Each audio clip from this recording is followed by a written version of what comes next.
سلام ጥዕና ሃበልና ዝኸበርኩም ተኸታተልትና ንሰዓት ዝበልና ዮም ሓበሬታታት ሒዝናልኩም መፂና ኣለና። ፈለማ ግን ቀንዲ ርእሳቶም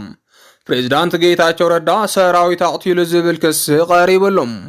ህዝብና ሎሚ እውን ብድሮን ምፍርራሕ ይገጥመሎ ክብል ዶክተር ደብረጽዮን ሓቢሮም ካብ ባድመ ከም ዝወፀ ክንገረሉ ፀንሐ ሰራዊት ኤርትራ ሎሚ ካልእ ሓድሽ ምንቅስቃስ ሒዙ ናብ ትግራይ ኣትዩሎም ትግራይ ካብ ጫፍ ናብ ጫፍ ስለላ ድሮን ይካየደላ ከም ዝሓደረ ዝገልጽ ዜና ወፂኡ እዚኦምን ካልኦትን ኣለውና ሕጂ ድማ ናብ ዝርዝሮም ፕሬዝዳንት ጌታቸው ረዳ ሰራዊት ኣቕቲሉ ዝብል ክስ ቀሪብሎም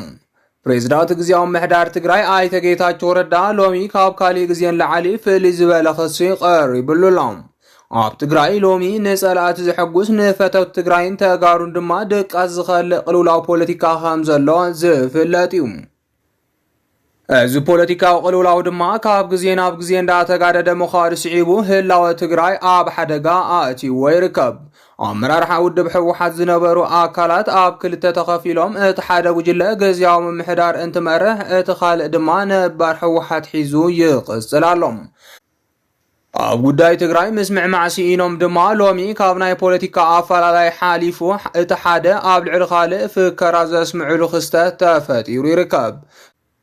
በመሰረት እዚ ድማ ሎሚ ሰራዊትን ጀነራላትን እውን እቲ ፖለቲካዊ ቅልውላው ኣትዮሞ ብርክት ዝበሉ ኣዘዝ ሰራዊት እቲ ሓደ ናይቲ ካልእ ናይ ፀለመ መንገዲ ተጠቃዕቲ ኮይኖም ሽሞምን ታሪኾምን ክፅለም ይውዕል ኣሎም ናይ ዝኹሉ ዝተበላሸወ ፖለቲካ ትግራይ ድማ ብሰንኪቲ ንከብዱን ንስልጣንን ጥራሕ ዝሓድር ፖለቲከኛ ትግራይ ዝፈጥሮ ክስተት ስዒብ እዩ ነስዒቡ ድማ ትማሊ ብሓድነት ንፀላኢ ሰዓረ ህዝቢ ትግራይ ሎሚ ናይ ሓድነት ሓደጋ ኣትይዎ ኣብ ቀረና መንገዲ ደው ክብል ገይሮም ኣለው ብፍላይ ሓላፍነት ዝጎደሎም ደገፍቲ ክልቲኦም ጉጅለታት ዘቃልሕዎ ዘለዎ ሓበሬታታት ቀንዲ ጠንቂ ሓድነት ክኸውን ክኢሉ እዩ ነስዒቡ እውን እቶም ንከብዶም ጥራሕ ናብ ምሕሳብ ወሪዶም ዘለዎ ኣመራርሓ ትግራይ ከባቢ መሪፆም ሰባት ክድግፍዎም ምትእላስ ጀሚሮም ኣለው ናይ ሓሶት ፕሮፓጋንዳ ንስልጣኖም ክብሉ ህዝቢ ኣጋግዮም ክድግፍዎምን ድማ ብርቱዕ ዝኾነ ምንቅስቃስ ብክልቲኦም ጉጅለታት ይካየድ ምህላው ዝረኸብናዮ ሓበሬታ ይረድእ ካብ ዝቐፀለ ድማ ሎሚ ብዛዕባ ፕሬዝዳንት ጌታቸው ረዳ ሓደ ዘሰንብድ ዜና ተሰሚዑሎም እቲ ዘሰንብድ ዜና ድማ ፕሬዝዳንት ጌታቸው ረዳ ሰራዊት ትግራይ ከም ዘጨፍጨፈ ዝገልጽ ግን ድማ ካብ ሓቂ ዝረሓቐን ጫፍ ጽልእን ሓደጋን ዝሓዘ ከም ዝኾነ ንምፍላጥ ተኻኢሉ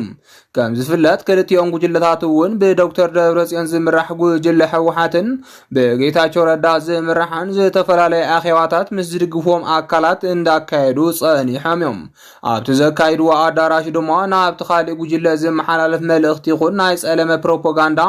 ንብርክት ዝበሉ ተጋሩ ከሕዝን ክንዕዘብ ክኢልና ኢና ናይ ዝኣብነት ድማ ኣብ ቀረባ ግዜ ጀነራል ጻድቃን ዝመርሖ ኣኼባ መናእሰይ ከተማ መቐለ ብዛዕባ ኣብታ ከተማ ዘለው ናይ ቢዝነስ ምንቅስቃሳት ብናይ ካልኦት ከባቢታት ትግራይ ተወለድቲ ዝኾኑ ከም ዝተሓዘ ምሲሎም ካብ ዕዱማት ዝቐረበ ርእይቶም እምባሩን እቲ ርእይቶ እውን ካልኦት ከተማታትን ዞባታትን ትግራይ ንከተማ መቐለ ይጭቁና ከም ዘለዋ ተገይሩ ሓበሬታ ወፂኡ ምንባሩ ይዝከር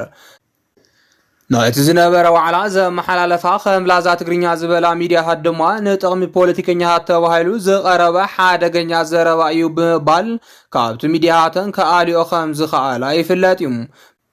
ምክንያቱ ድማ ሓድነት ህዝቢ ትግራይ ዝሸራረፍን ኣብ መሬት ዘየለን ዘይተለመደ ዘረባ ምዃኑን ብኣቢሎም ድማ ጀነራል ጻድቃን ኣብቲ ኣኼባ ናይ ትርኢቶ እርማት ዘይምሃቡ ስዒቡ ንብዙሓት ኣቆጢዑ ምሕላፉ ይፍለጥ ሎሚ ድማ ተመሃሳሊ ናይ ጸለመ ሓበሬታ ውድብ ሕወሓት ኣብ ዘዳለዎ መድረኽ ኣብ ልዕሊ ጌታቸው ረዳ ሓደገኛ ዘረባ ወፂኡሎም እቲ ኣብ ከተማ ሽረ ውድብ ሕወሓት ዘዳለዎ መድረኽ ዝተሰምዐ ሓበሬታ ድማ ፕሬዝዳንት ጌታቸው ረዳ ኣብ ዝሓለፈ ዝነበረ ጀኖሳይዳዊ ኩናት ሰራዊት ከም ዘቐተለ ዝገልጽ እዩ ፕሬዝዳንት ጌታቸው ረዳ ኣብ ዝሓለፉ ዝተኻየዱ ቃልሲ ኣንጻር እቲ ጀኖሳይዳዊ ውግእ ናይ ፖለቲካ ክንፍን ምክትል መንግስቲ ትግራይ ማለት እውን ዶክተር ደብረጽዮን ኮይኑ ኣብ ትሽዑ ግዜ መርሓሉ ኣብ ዝነበረሉ ግዜ ሎሚ መርሐ ሰራዊት ከም ዝነበረን ኮነ ኢሉ መናእሰይ ትግራይ ኣብ ዘይፈልጦ ኩናት ኣወዲእዎም እዩ ዝብል ክሲ ከም ዝቐረበሉን ንምፍላጥ ተኻኢሉሎም ኣብቲ መድረኽ ነዚ ሓበሬታ ዘቃልሑ ሓደ ኣቦ ድማ ከም ምንጪ ሓበሬታ ደደቢት ሚድያ ተጠቒሞም ክዛረቡ ተሰሚዖም ኣለዉ። ብመሰረት እዚ ድማ ውግእ ከም ዘይመርሕ እንዳተፈልጠ ኮነ ተባሂሉ ኣብ ዘይወዓሎ ገበንን ዘይመርሖ ውግእን መናእሰይ ትግራይ ኣወዲኡ ዝብል ክስ ዝቐረበሉ ጌታቸው ረዳ ነቲ ኣኼባ ዝመርሑ ዝነበሩ ተወከልቲ ሕወሓትን ደደቢት ሚድያን ብሕጊ ክሓትት ፃውዒት ይቐርብሎም። ብፍላይ ብርክት ዝበሉ ደገፍቲ ግዚያዊ ምሕዳር ዝኾኑ ኣካላት ጌታቸው ረዳ ሽረ ይኹን ካልኦት ቦታታት ትግራይ ተንቀሳቒሱ ምስ ህዝቢ ከይመያየጥ ከምዚኦም ዝበሉ ናይ ብዕራይ ወለደ ዜና ህዝብን መንግስትን ንምርሓቕ ምኽንያት ይኾኑ ስለ ዘለው ስጉምቲ ኣብቶም ነቲ መድረኽ ዘዳለው ኣካላት ክውሰድ ይፅውዑ ኣለዉ። ምክንያቱ ድማ መንግስቲ ከም መንግስቲ ፀላእ ህዝቢ ዝገብር ናይ ብዕራይ ወለደ ሓበሬታ ኣብቲ መድረኽ እንትቃላሕ ምክንያታዊ ዝኾነ መልክዑ ኣብ ክንዲ እርማት ዝግበረሉ ብሚድያታት ክቃላሕን ብጭብጨባ ክዕጀብ ምግባር ናይቲ ገበን ብዓልዋና ስለ ዝገብር እዩ። ይኹን እምበር ከምዚ ዓይነት ሓበሬታ በቶም ደገፍቲ ሕወሓት ኣብ ልዕሊ ጌታቸው ዝግበር ጥራሕ ዘይኮነስ ብደገፍቲ ግዚያዊ ምሕዳር ኢና ዝብሎ ኣካላት እውን ኣብ ልዕሊ ሕወሓት ይፍጸም እዩ። ነዚ ስዒቡ እውን ኣብ ኩሎም ኣካላት ብእንተ ድሕነት ትግራይ ክበሃል ህዝቢ ምስ ህዝቢ ዘባልዑ ሓበሬታት ዘቃልሑ ዘለዉ ኣካላት ሕጋዊ ስጉምቲ ክውሰድ ፃውዒት ካብ ቅዱሳት ተጋሩ ይቐርብ ኣሎም። ህዝብና ሎሚ እውን ብዱረን ምፍርራሕ ይገጥሞ ኣሎ ክብል ዶክተር ደብረጽዮን ሓቢሩ። ኣብ ትግራይ ሎሚ ድሕሪ ውዕል ሰላም ፕሪቶርያ ጣልቃ ኣታውነት ፌደራል ይረአ ከም ዘሎ እንዳተሓበረ ይርከብ። እዚ ካብ ብሚድያታት ጀሚሩ ብፌደራል መንግስቲ ኣብ ልዕሊ ፖለቲካዊ ምንቅስቃስ ዝረአ ዘሎ ጣልቃ ምእታው ካብ መዓልቲ ናብ መዓልቲ እንዳተጋደደ መፅኡ ሎሚ ድማ ወተሃደራዊ ምፍርራሕ ተጀሚሩሎም። ነዚ ስዒቡ እውን መንግስቲ ፌደራል ንትግራይን ተጋሩን ከምኡ እውን ንኤርትራ ወተሃደራዊ ምፍርራሕ ምጅማሩ እንዳተሓበረ ይርከብ።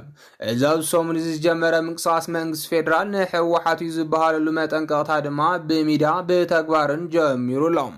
ናይዚ መቐፀልታ ድማ ቀድሚ ሕዚ ብሚድያ ኣብርሃም በላይን ካልኦት ተጋሩን ተጠቒሙ ሕወሓት ምስ ሻዕብያ ርክብ ምጅማሩ ብምግላጽ ካብ ተግባሩ ክቁጠብ ክገልጽ ቀኒሎም። ብዶክተር ደብረጽዮን ዝምራሕ ሕወሓት ምስ ሻዕብያ ሕቡእ ርክብ ገይሮም ንፌደራል ክወግኡ ይፅዑሩ ኣለዉ ዝበሉ እቶም ልኡኻት ኣብዪ እዚ ድማ ናብ ካሊእ ግጭት ዘምርሕን ውዕል ሰላም ፕሪቶርያ ዝጥሕስን ምዃኑ ዝገልጽ እዩ። ይኹን እምበር እቲ ሓቂ ሎሚ እውን መንግስቲ ፌደራል ኣብ ልዕሊ ሕወሓት ውግእ ንምኽፋት ዝፈጠሮ ምኽንያት እዩ እንዳተባሃለ ብሰፊሑ ክቃላሕ ፀኒሑ እዮም። ሎሚ ድማ ፌደራል መንግስቲ ኣብ ልዕሊ ሰማያት ትግራይ ናይ ድሮን ምንቅስቃስ ምጅማሩ ኣብ ልዕሊ ህዝብና ራዕዲ ይፈጥር ኣሎ ክብል ዶክተር ደብረጽዮን ከሲሱሎም። ዶክተር ደብረጽዮን ከም ዝበሎ ዝተነገረሉ እቲ ሓበሬታ ሎሚ ዳርጋ ኣብ መላእ ትግራይ ካብቲ ማልምሸት ዝጀመረ ምንቅስቃስ ድሮን ከም ዝተረኣየ ገሊጹ እዩ። እዚ ሓበሬታ ካብ ክፍሊ ድሕነት ጸጥታን ትግራይን እውን ዝተሰምዐ ኮይኑ ብርክት ዝበሉ ወተሃደራውያን ኣዘዝቲ እውን ኣቃሊሖም ኣለዉ። ነዚ ስዒቡ እውን ካብ ጫፍ ተከዘን ሸራሮን ጀሚሩ ክሳብ ዞባ ደቡብ ክፋል ትግራይ ሎሚ ለይትን ቀትርን ትንቀሳቐስ ድሮን ምንባራ ተገሊጹሎም። ነዚ ሓበሬታ ከም ዘረጋገፀ ዝተነገረሉ ዶክተር ደብረጽዮን ድማ ፌደራል መንግስቲ ህዝብና ብስነ ልቦና ኩናት ንምፍራሕ ዓሊሙ ዝኾነ ይኹን ዕላማ ዘይብሉ ድሮናት ውግእ ኣብ ሰማይ ትግራይ ይዘራ ኣለዋ ብምባል ኣቃሊሑሎም። ደገፍቲ ስርዓት ብልጽግና ዝኾኑ ኣካላት ድማ ምንቅስቃስ ሻዕብያ ምስ ናይ ትግራይ ሓይልታት ንምቁፅጻር ዝዓለመ እዩ ክብሉ ነቲ ናይ ድሮን ምንቅስቃስ ይገልጽዎም። እንተኾነ ግን ሰራዊት ኤርትራ ኣብ መዋሰኒ ትግራይን ኤርትራን ናይ ባዕሉ ኣየራት ውግእ ኣዋፊሩ የንቀሳቐስ ምህላው ይገልጹ ኣለዉ።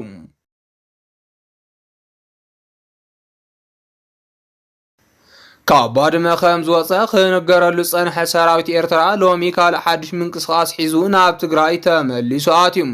እዚ ሓድሽ ነገር ድማ ኣብ ኤርትራ ዝነበሩ ዕጡቋት ፋኖ ኣብ ድንበር ትግራይ ከም ዝተረኣዩን ብባድመ ከም ዝኣተውን ተሓቢሩ። ኣብ ኤርትራ ክስልጥኑ ዝፀንሑ ሓይልታት ዕጡቋት ፋኖ ብትእዛዝ ኢሳያስ ናብ ድንበር ትግራይን ኤርትራን ከም ዝተፀግዑ ዝገልጽ ሓበሬታ ተቃሊሑሎም።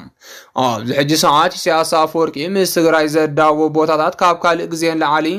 ኣሽሓት ሰራዊት እንዳፀግዐ ምህላው እንዳተገለጸ ይርከብ። ብተወሳኺ እውን እዞም ዘፀግዖም ዘሎ ሰራዊት ምስ ሜካናይዝድ ሓይሎም ከም ዝኾኑን ጠንካራ ድፍዓት ከም ዘለዎምን እንዳተሓበረ ይርከብ። በዚ መሰረት እውን ሻዕብያ ብድንበራት ትግራይ ዝጀመሮም ወተሃደራዊ ምንቅስቃሳትን ምትንኳይን ናብ ዘይተርፍ ውግእ የምርሕ ምህላው ዘመላኽት ይኽብሉ ብዙሓት ወገናት ኣብ ምግላጽ ይርከቡ። ይርከቡ ስለዚ ከዓ ካብ ትግራይ ከባቢታት ባድመ ኣብ ሰሙን ዝወፅዩ ናብ ዓሰብ ከም ዝጓዓዝ ዝንገረሉ ዝነበረ ሰራዊት ኤርትራ ሎሚ ተመሊሱ ናብ ዝነበሮ መሬት ባድመ ምስ ዕጡቃት ፋኖ ኮይኑ ኣትዩሎም ሎሚ ድማ ሓደ ዘገርም ሓበሬታ ከም ዝተቃልሐ እንዳተገለጸ ይርከብ እዚ ሓበሬታ ከዓ ሓይልታት ዕጡቃት ፋኖ ብባድመ ከም ዝተረኣዩን ዓበይቲ ኣመራርሓ ፋኖ ብኤርትራ ገይሮም ኣብቲ ከባቢ ከም ዝተረኣዩን ዝገልጽ ሓበሬታ እዩ ካብቲ ከባቢ ዝረኸብናዮ ጸብጻብ ከም ዘመላኽቶ ድማ ኣብዚ ሕጂ ሰዓት እውን ብኣሽሓት ዝቑጸሩ ዕጡቃት ፋኖ ብኤርትራ ገይሮም ናብ ባድመ ኣትው ምህላዎም ተሓቢሩሎም እዚኦም ድማ ካብቶም ኣብ ኤርትራ ክስልጡኑ ዝጸንሑ ልዕሊ 40,000 ዝኾኑ ዕጡቃት ፋኖ ከም ዝኾኑ እንዳተሓበረ ይርከብ ስለዚ ድማ ሻዕብያ ምስ ዘሰልጥኖም ዝነበረ ዕጡቃት ፋኖ ብምዃን ኣንጻር ኢትዮጵያ ዝገብሮ ዘሎ ኣካል ምድላው ውግእ ሎሚ ድማ መዋሰኒ ትግራይ ዓሲልዎ ከም ዝርከብ ምንጭታት ገሊጾም ኣለዉ ዝኸበርኩም ተኸታተልትና ነዚ ሰዓት ዝበልናዮም ሓበሬታታት ነዚኦም ይመስሉ ነይሮም ንምክትታልኩም ካብ ልቢ ነመስግን